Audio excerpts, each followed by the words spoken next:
Students, Assalamu alaikum. My name is Sheel Anjum. I am your physics teacher. Today my lecture is Newton's first law of motion. Newton was a scientist of the 17th century. He presented these laws in 1686. His first law of motion having a statement: a body continues its state of rest or of uniform motion in a straight line, provided no net force acts on it. This law consists of two parts. In the first part, Newton stated that a body continues its state of rest provided no net force acts on it.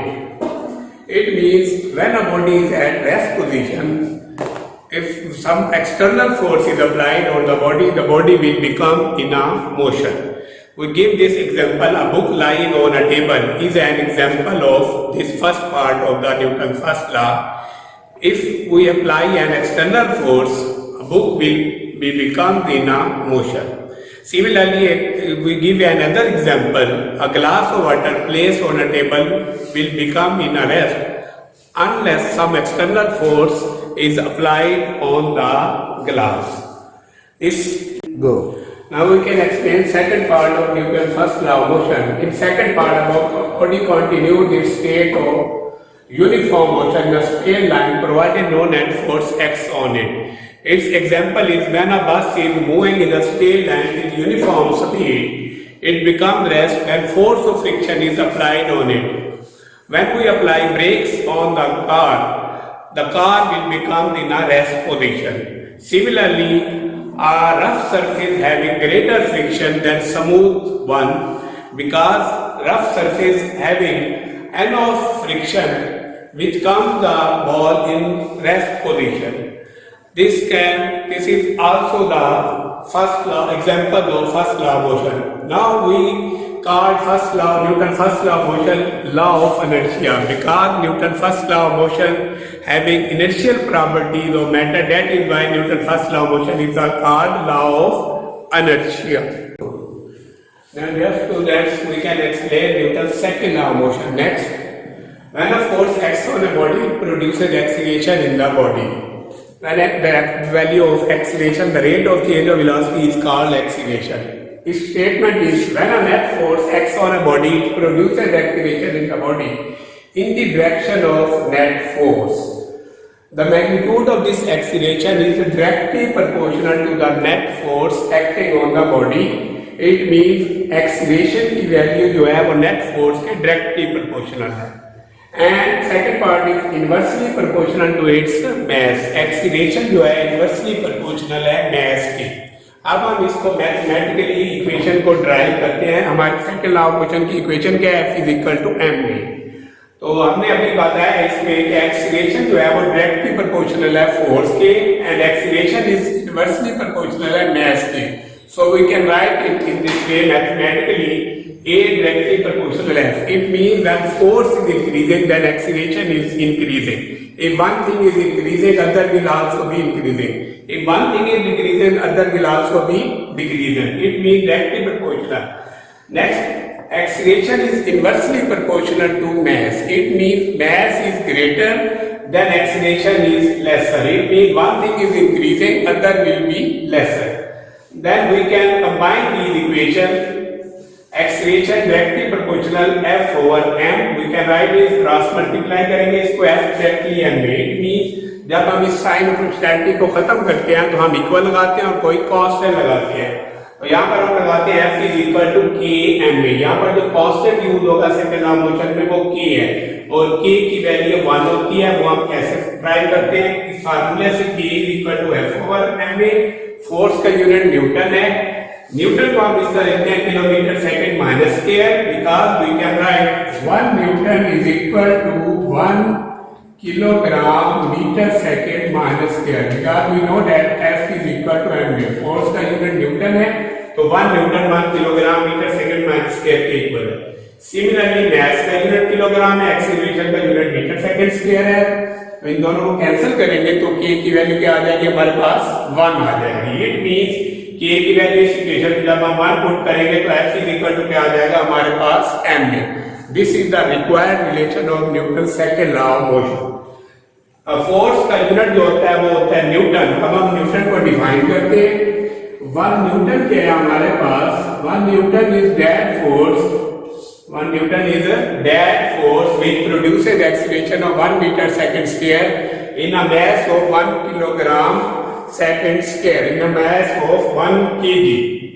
This is all about Newton's second law of motion. Our next is Newton's third law of motion. Newton's third law of motion में हम ये statement है, to every action there is always an equal but opposite reaction. कि हर अमल का एक रद्द अमल होता है जो कि मिकदार में बराबर लेकिन सिमत में क्या होता है, मुख्तलिफ होता है। इसकी आप इस तरह एक्सप्लेन करते हैं, हमारे पास दो बॉडीज हम लेते हैं, एक बॉडी ए लेते हैं और एक बॉडी बी लेते हैं। बॉडी ए जब एग्जैक्ट फोर्स करेगी बॉडी बी पर, तो इसको हम किसका नाम देंगे, इसको हम नाम देंगे एक्शन का, जिसे हम अमल कहते हैं। सिमिलरली बॉडी बी जब फोर्स एग्जर्ट करेगी ऑन ए पर, तो इसको हम रिएक्शन कहते हैं, जिसको हम रद्द अमल कहेंगे। इसी तरह हम इसकी एक और एग्जाम्पल भी ले सकते हैं। अगर हम एक बॉल को दीवार पर स्ट्राइक करें, दीवार पर जो बॉल स्ट्राइक करेगी वो होगा हमारा एक्शन, जिसे हम अमल का नाम देंगे। दीवार भी उतनी फोर्स से गेंद पर एक फोर्स अमल करेगी, जिसको हम रिएक्शन का नाम देंगे, जिसे हम रद्द अमल का नाम देते हैं। यहाँ से हमने ये ड्राइव किया कि अमल और रद्द अमल बराबर लेकिन सिमत में क्या होते हैं, मुखालिफ होते हैं।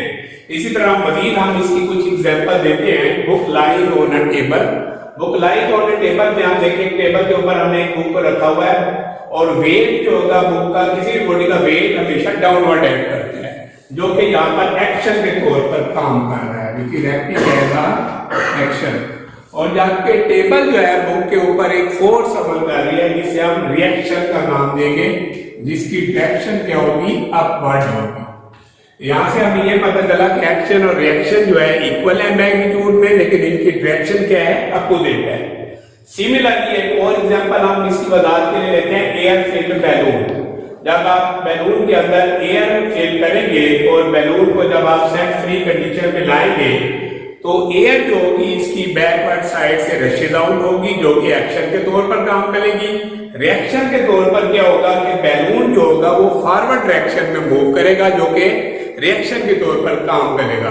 तो यहाँ इन सारी एग्जांपल से हमने ये ड्राइव किया कि action and reaction are equal in magnitude but opposite in direction.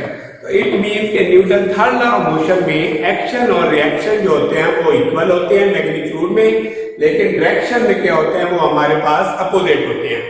इसी तरह हम एक और एग्जांपल भी इसकी लेते हैं। एक जेट इंजन जो है, जब उसके अंदर हॉट गैसेज जो है वो भरी हुई होती हैं, और जब हम उनको कंबस्शन गैसेज को जब हम बंद करते हैं, तो गैसेज जो होती हैं वो बैक साइड से रिलीज होती हैं। जितनी गैसेज रिलीज होगी वो एक्शन के तौर पर काम करती है। सिमिलरली जो जेट इंजन है वो फॉरवर्ड डायरेक्शन में मूव करता है और वो रिएक्शन के तौर पर काम करता है। तो these examples explain the Newton third law of motion. This is all about Newton third law of motion. उम्मीद है कि जो मैंने आपको न्यूटन लॉ ऑफ मोशन पढ़ाए हैं आपको समझ आ गए होंगे। पहले मैंने फर्स्ट लॉ के बारे में आपको एक्सप्लेन किया, उसमें हमने बताया था आपको कि बॉडी रेस्ट पोजीशन में हो तो रेस्ट में रहती है, और अगर मोशन में हो तो मूवमेंट में रहेगी अगर कोई एक्सटर्नल फोर्स उस पर अप्लाई करेंगे। जब तक एक्सटर्नल फोर्स अप्लाई नहीं करेंगे रेस्ट वाली बॉडी मोशन में नहीं आएगी। अगर कोई बॉडी यूनिफॉर्म वेलोसिटी से मूव कर रही है तो वो भी रेस्ट में नहीं आएगी। सेकंड लॉ के अंदर मैंने आपको ये बताया कि एक्सीलरेशन जो होता है वो फोर्स के डायरेक्टली प्रोपोर्शनल होता है और एक्सीलरेशन मास के इनवर्सली प्रोपोर्शनल होता है, और दोनों को हमने कंबाइन करके एक इक्वेशन ड्राइव किया, जिसे हम सेकंड लॉ ऑफ इक्वेशन कहते हैं। वो हमारे पास आई थी F = m। इसी तरह थर्ड लॉ ऑफ मोशन के अंदर मैंने आपको ये एक्सप्लेन किया कि to every action there is always an equal but opposite reaction. इसमें मैंने आपको ये बताया था कि एक्शन और रिएक्शन जो है वो आपस में इक्वल होते हैं, लेकिन रिएक्शन में जो है वो अपोजिट होते हैं, और उसकी मैंने आपको एग्जांपल से समझाया। उम्मीद करता हूँ आपको तीनों लॉ जो है अच्छे तरीके से समझ आ गए होंगे।